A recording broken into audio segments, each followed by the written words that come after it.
Welcome to this quick guide on mastering SQL queries and T-SQL. In last episode, that is episode number 4, we had discussed about all real-time table creation and inserting data into those tables.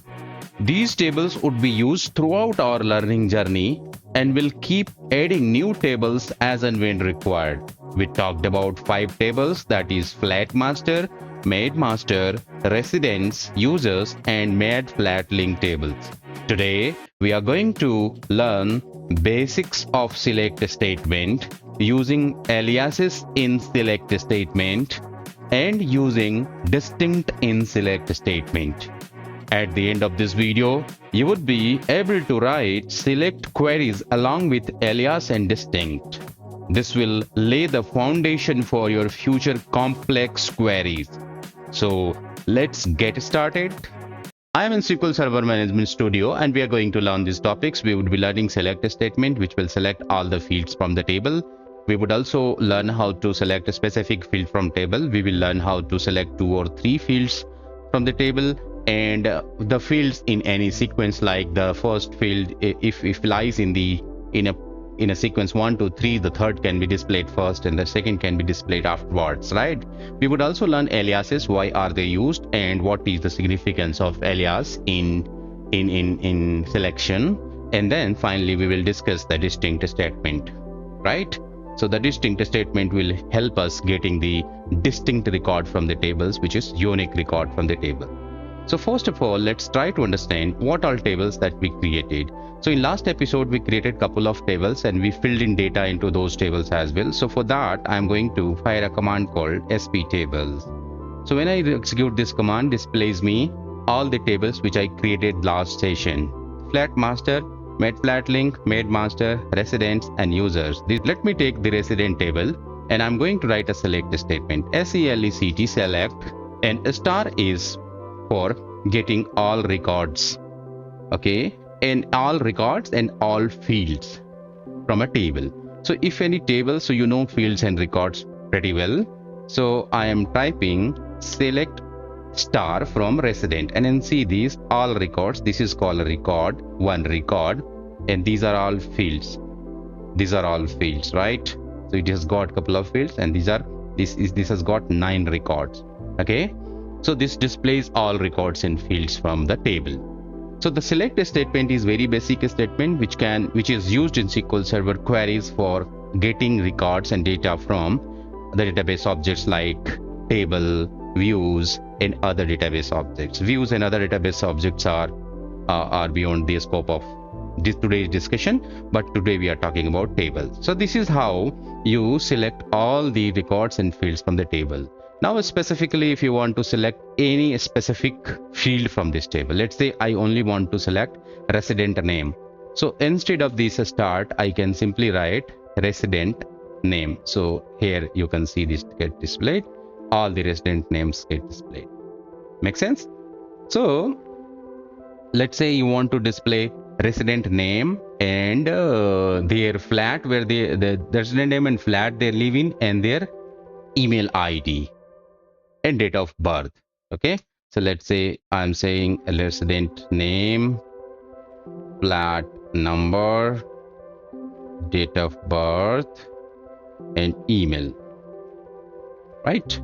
So these 4 things get displayed here. The sequence can be changed, like say if you want to display email first, so you can go anytime and you can write the email first, right? And then this can be displayed. Now one thing that is different here is that you see that field names are quite not that much readable. Let's say resident name is all continuous, there is no space, or it's not that much readable. Or DOB, what is the meaning of DOB? So these things, if you want to make quite readable or quite meaningful, you can actually use alias.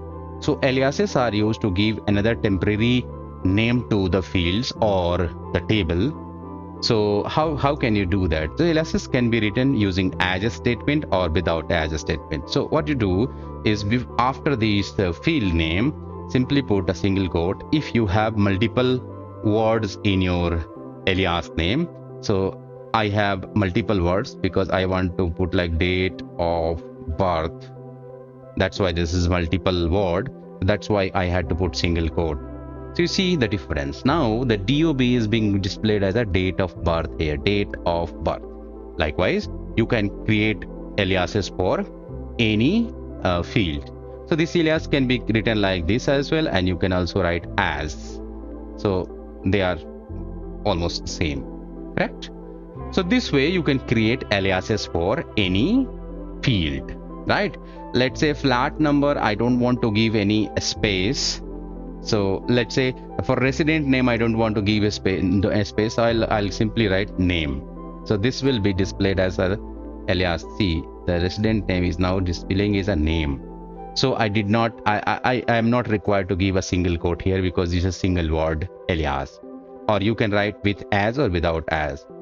And this is for giving aliases to the fields. You can give alias to the table as well.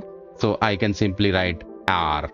So the R is R alias I have given to the resident table, and anytime I can write R dot email, and this way this. So basically here you are not finding significance of writing aliases to this table, but going forward in coming episodes, once we will try using this in, let's say, in joins or in grouping, so these table aliases will be mostly used.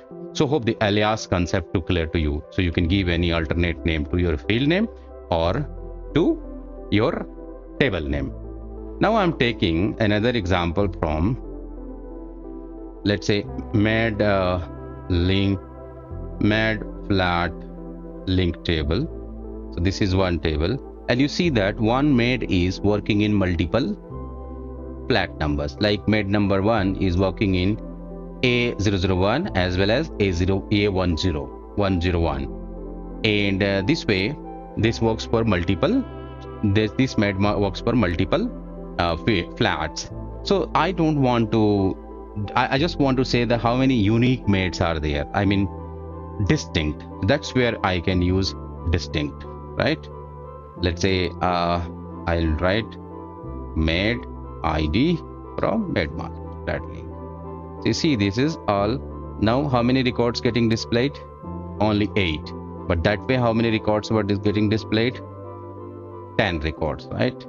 So since this med works for 2, so these 2 repeated were considered as just 1. So distinct does what? Distinct displays the unique records. It is not displaying the repeated records, right? So I hope that what I discussed about the basics of select statement, how to get all data from select statement, and how to put aliases as well as using distinct. Going forward, this query level will get more complex, and I will try putting more and more complex queries for your exercise. Having said that, you know these all things, you will be able to do assignment number 2. So let me take you the assignment number 2 quickly. So I'm at CodeWithAbby.blogspot.com, and here you come and assignment number 2 in SQL Server, and you see these all assignments. So you can actually try these all assignment. So hope the concept that I discussed about select statement, distinct, and aliases are pretty much clear to you. See you in the next episode. Bye bye. Subscribe for more updates. Comment or write us at mailtocodewithabby@gmail.com. Thanks for watching.